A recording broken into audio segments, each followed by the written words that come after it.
députés. La parole est à monsieur Guillaume Chevrollier pour le groupe UMP.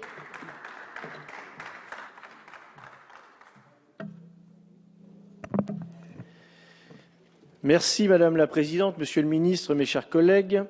Encore une fois, ce gouvernement nous soumet un projet de loi au titre très prometteur, mais malheureusement, une fois encore, le contenu de ce texte ne correspond pas à son titre. Comment osez-vous promettre de traiter de l'avenir agricole avec de pareilles dispositions? Vous nous soumettez en effet un texte fourre-tout qui ne correspond pas aux attentes de nos agriculteurs, dont la place est si importante dans notre pays. D'ailleurs, votre texte n'a suscité que très peu de réactions dans ma circonscription, et cette indifférence est significative. Ce texte, malgré ses 39 articles, ne soulève même pas l'intérêt. Vous claironnez que vous allez redonner du souffle aux filières d'élevage, l'élevage avec l'industrie agroalimentaire qui en découle et qui est un secteur très important, notamment en termes d'emploi. Je le mesure dans mon département de la Mayenne. Mais ce texte n'apporte pas de réponse concrète, pas de vision claire de l'agriculture de demain dans un monde où la demande de produits agricoles va croître. Votre ambition est d'ailleurs mesurée car vous visez le maintien et non le développement de la filière. Or, je ne crois pas que ce texte va résoudre les deux problèmes clés des éleveurs, à savoir la flambée des charges de production et le blocage des prix. Votre texte ne répond pas aux attentes des agriculteurs et encore moins des jeunes agriculteurs. Ils attendent des simplifications, vous leur proposez le contraire, avec par exemple la déclaration d'azote commercialisée. Vous voulez imposer le bail environnemental là où il n'y en a nul besoin. Au lieu de simplifier les groupements, vous en proposez un nouveau, le groupement d'intérêt économique et environnemental, qui se superpose. Proposé est d'ailleurs inexact, car votre texte conduit à l'imposer. En effet, la labellisation permettrait à ses membres de bénéficier d'une priorité ou d'une majoration d'aide publique. Pensez-vous que nos agriculteurs sont demandeurs de ces deux nouveautés que sont les baux environnementaux et les GI2E? Moi qui suis en Mayenne, territoire rural à fort potentiel agricole, je peux vous dire que non. Au contraire, ces deux articles vont être source de complications pour eux, et ce n'est pas vraiment ce dont ils ont besoin dans notre période.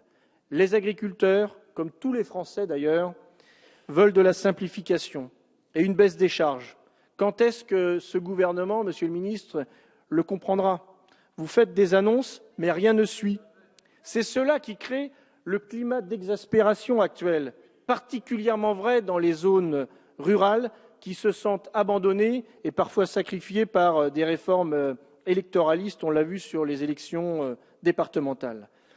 Votre gouvernement, avec sa majorité compliquée, et cela se traduit dans de nombreux textes, on le voit, vos amis écologistes viennent rajouter des normes, des contraintes, des interdictions, des limitations qui ne font que compliquer l'activité des Français et détruire le peu de compétitivité qui nous reste.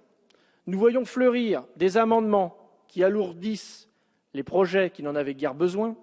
Est-ce pour leur faire plaisir que vous répétez à l'envi depuis quelques mois un mot que l'on retrouve à maintes reprises dans ce projet de loi et qui doit bien sonner dans les oreilles des écolos, c'est l'agroécologie. Mais, Monsieur le Ministre, les agriculteurs attendent autre chose que ce verbiage. Ont-ils d'ailleurs besoin de vos injonctions pour savoir qu'ils doivent protéger notre environnement, mais notre environnement qui est leur cadre de vie à nos agriculteurs et leur cadre de travail? L'agriculture raisonnée existe déjà. Le bon sens paysan, ça existe déjà. Ce projet, d'ailleurs, a été l'occasion d'un rétropédalage gymnastique dont nous finissons par avoir l'habitude, mais qui décrédibilise l'action gouvernementale qui n'en avait guère besoin. En effet, votre projet a provoqué une levée de boucliers des vétérinaires en voulant limiter la délivrance des antibiotiques. Ce texte est aussi l'occasion de montrer le dogmatisme de votre majorité, parce que vous abordez l'enseignement agricole, mais il n'est pas innocent de constater que vous ne prenez pas en compte l'enseignement agricole privé. Or, celui-ci a une place et un rôle très important dans beaucoup de nos départements, y compris dans le mien, le département de la Mayenne. Vous l'aurez compris, mes chers collègues, ce n'est pas ce texte qui va aider nos agriculteurs à affronter l'avenir. Ils le savent d'ailleurs, ils sont sans illusion. Mais attention, car cette profession qui affronte tellement de difficultés, qui travaille sans relâche, ne pourra supporter très longtemps cette incompréhension face à leurs attentes. Ils attendent de vous des mesures qui renforcent la compétitivité des exploitations agricoles, seules mesures qui permettront à notre agriculture de conserver la place qui doit être la sienne dans notre société et à notre pays de rester une grande puissance agricole avec des territoires ruraux dynamiques. Merci, monsieur le député.